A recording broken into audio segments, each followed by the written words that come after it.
Hi, this is Nita Kruger. Welcome to Infinity Within Coaching Podcast. Today we're going to talk about the relationship between yourself and boundary setting when you let go of those toxic people, when you show them the door, and your entire body, your entire system is confused by it. It's confused because if you've normalized being around people who are not kind to you, and if you've normalized that through no fault of your own, really, truly, like if you were born into a toxic family system, you are simply not going to have experienced anything different until you start to reach out for tools and apply those tools to your daily life. And it's uncomfortable when we set those boundaries and create space for us in our own life, when we no longer allow people to treat us or to call us bad names or be disrespectful and treat us in an evil, aggressive, dominant, abusive way. Our nervous system, our mind, our body, our spirit, and our soul are tuned to the frequency of abuse. They're tuned to whatever we have been normalizing and allowing. And when we learn skills to change that behavior within us, and we begin showing up more for us and setting boundaries, our nervous system, our fight, flight, fawn, or freeze system, doesn't just automatically go, woohoo, this is awesome. We know exactly what's happening here. There is a lag.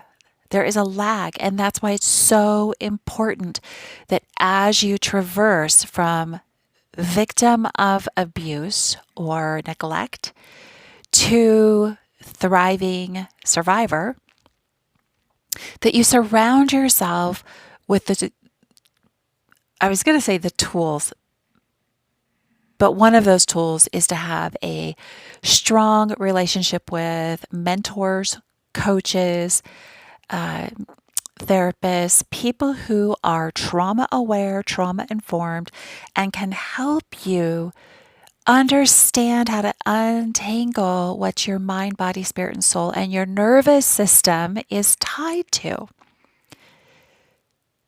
One of the most awful realizations that happened to me was understanding how I was self-sabotaging in my own healing journey. And I was not able to see that. I did not see that.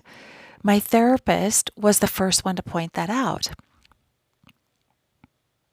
He was able to point out specific things that were happening to me, injuries, not ending toxic friendships, toxic work relationships as quickly as I could, because I simply didn't have the power to see. I didn't see how they were awful and terrible. I had made all these changes, but the toxic that was coming around me now was different. It was just a little bit different than the old toxic, the old abuser. The new narcissist that came around was just a little bit different. And that was so confusing to me. My codependent self just activated. And so there was a large area and space that I could not pull myself out of. And even then, when my therapist pointed it out, and when he specifically said, okay, now that you know, if you repeat this behavior, that's a choice. Well, that was a great big ouch, but that was kind of what I needed. That was kind of the point. That's the point of this conversation. We have to have opportunities to see through the lens of people who are not in our situation. Because if we were born to a narcissist, if we were born to an emotionally defunct person, everything that we've ever experienced has a level of normal as though we've been living under salt water with stingrays, right? We're constantly used to getting hurt. We're used to stuffing our feelings. We're used to playing small so we don't upset the apple cart. We're used to walking on eggshells. We're used to feeling like we're the ones going crazy. The interesting thing about the codependent people that I have met in my recovery and through my life, codependent people are highly lovely people. They are very bend over backwards accommodating. They will show up at, to the last hours of anything. They will be there. They will help. They will make whatever you need made. They are the overgivers and the overdoers. It is in their DNA, their survival mechanisms to show up and to overperform because they are so used to having to do a astounding amount of stuff in order to get the most tiniest sprinkling of breadcrumbs of attention from the people who are supposed to love, cherish, and respect and honor them. So they're used to being breadcrumbed. And that just means like the tiniest amount of, it's never good enough. But boy, we'll give you a little bit of love to keep you, serving at our table of narcissistic need. It is really confusing, but it trains not only our mind, body, spirit, and soul, it trains our nervous system to the bare minimum. We are fine-tuned to the bare minimum. So when we peel back all of those layers and go, holy hell, I don't want the bare minimum anymore. And we start learning how to show up for ourselves and dump self-love into ourselves, and we become affirmation sensitive, we become mindful, and we start to add in boundaries with a healthy dose of self-respect, because with every single boundary that you set, no matter how hard it is to set and hold, every single one that you do builds your self-worth and self-respect. And what repels narcissists, toxic people, and abusers? Your boundaries, your self-respect, and your self-love. Those are the antidote to toxic people. Our learned trauma survival mechanisms need not drag us into a toxic everything in our life. It need not be that we continue to repeat those self-harming choices. If we go, oh, well, this person's toxic, this person's a narcissist, I'm going to close that door, and we close that door, but then we just turn around and we open the door to a new person or a new job where it demeans and belittles and uses us, we have just transferred our nervous systems, our brains need to be stung to a new source. So we have to do that inner work of self. We just have to. There's absolutely nothing else that we can do. And we have to have people around us who are working at a knowledgeable, intimate level enough with us that can help us stay accountable to our healing, who can point out other people's toxic behavior, other people's irresponsible behavior, because we will largely still try to justify bad behavior as giving them another chance, as thinking that it's us, not them.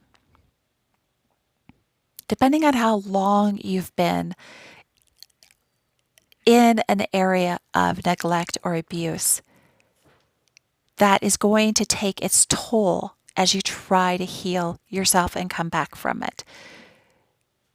So it's really, really important that you prioritize having people around you to hold you accountable, that you work on your boundaries, your self love, and your self respect, and that you understand how incredibly uncomfortable it is to do that. That uncomfortable feeling is very, very good. It's good to be in the unknown. It's good to be uncomfortable when we're learning how to care for ourselves, because when we've had a life of surviving trauma, we do not have the skills to emotionally, mentally, psychologically, physically, truly honor ourselves. I know that that is a really complex thing to take in, because you're going to be surrounded with people who still want what they want. They will stonewall you, ignore you, they will shut you out. But when we talk about the big three, and what are the big three? Abuse, narcissists, and codependency. And that dance that those three do together, right? Because somebody who's abusive is not going to be able to abuse somebody with really deep self-respect and boundaries, because they will not get that opportunity. The first red flag, somebody with self-respect and self-boundaries and self-love, they are going to just shut the door and walk away. They don't need anything from somebody who's toxic. But people who have a trained survival mechanism of codependency, or have shut down their emotional self, they need from other people, because we don't have that sense of self independently. It was never developed. It was never allowed to be developed. So battle through those confusing moments. Reach out to your support team and talk through those confusing moments.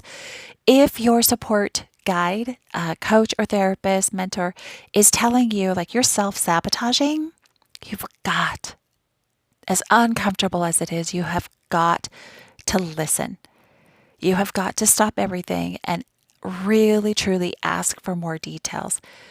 Be really gritty honest and say, but can you explain more about that? How am I self-sabotaging? What does that actually look like? How are you seeing that? How do I stop that? I have self-sabotaged in a number of ways. From business relationships to personal relationships, to how I treat myself. When nobody else was hurting me, I put myself in dangerous situations, ignoring my body saying stop and rest, and instead going, oh, but the world says I have to exercise to be healthy. So I put myself in situations where my body's too tired to exercise, and then I get hurt. And that is a really awful thing, because then I'm personally tied to months and months of difficult, painful, complex recovery. If I fully recover all aspects of, the injuries. Another way that we can easily be confused is the normalization of unsafe areas. I was recently telling one of my kids when they were frustrated about clutter that, clutter is a trauma response, and we are a family of clutter because we are a family unlearning trauma. And that gave us a moment to pause, and it took the frustration and anger out of the reality of the clutter, and it allowed us, there was I think 3 or 4 of us working together at cleaning up an area of the house and just making it look prettier. But as we were making it look prettier, we were also making it safer, because clutter can be very dangerous. It can be very, very dangerous. You can trip and fall. You can have things fall on you. I normalized an unsafe home environment for decades. Well, for my whole life, really, I've lived in an unsafe home environment. And without going into too many details, I think one of the most profound things that you've heard me talk about is The reality that I suffered a major concussion, of which we're 2 years down the road plus, and I'm still healing from that, still doing multiple therapies and recovery. But that was all because of an unrepaired closet doors. They had been unrepaired for probably 10, 12 years before I was injured.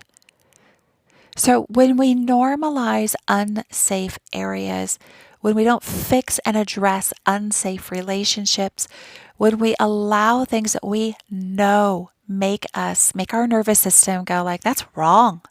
When we continue to allow that, we are participating in the outcome. Once we know, when we are ignorant, I don't want to say ignorance is bliss because it can be very hurtful, but until we are actually aware, when we're ignorant of it, we just need to be very self-compassionate and very forgiving. Once we become aware of it, we need to be really methodically dialed in and have systems and processes in place to hold ourselves to a higher standard of unlearning those toxic normals, because we're worthy of that. We are worthy of that. Just because we were born to an abusive person, or just because we suffered a trauma in childhood or in adulthood that changed the course of our life, does not mean that we have to stay there forever. It's not a life sentence. We have every right to unlearn and to remove people, remove jobs, remove toxic environments, clean up all the clutter. As I'm sitting here recording this, there's an area of clutter in my office that I need to address. Not tonight, but I see that. And it's only been there a week because I've had the idea that I would get it fixed. But the reality is life happens, and life has come along and taken me in a different direction, as it does. But stay aware of the unsafe things. Address them as quickly as possible. Put them on your calendar. Even if it's a boundary that you want to set, like say you got invited to an event for Easter and you really didn't want to go or you don't want to go, it is okay to say no. That is not going to work for me. Because people who have the depth and capacity to honor you, who want to stay actively in your life, they will say, okay, I hear you, and that's okay.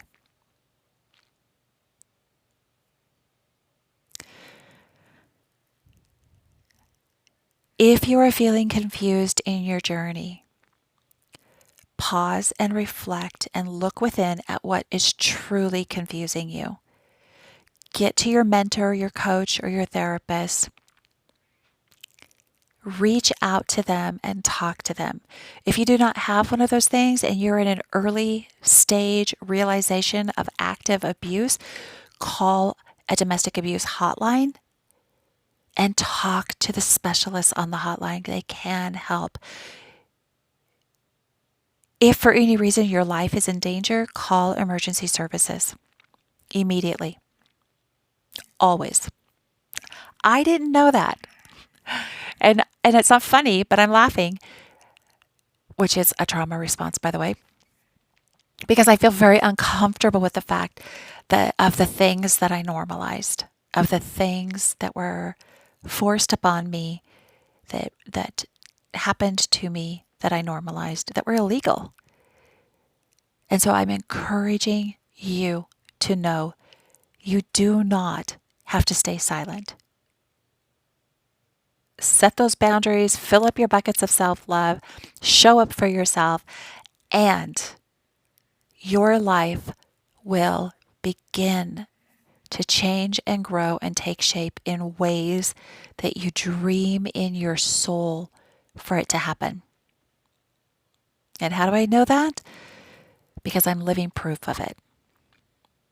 We do heal from the things we don't talk about. when we want to.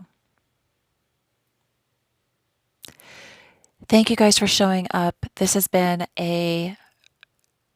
even for me, a bit of an emotional conversation. I hope that you have a fabulous Easter holiday. I hope that it's safe. I hope that it's healthy. And I hope that the coming week ahead brings you opportunities to assess your safety and prioritize you in your own life. Happy Easter. I'll see you guys next week.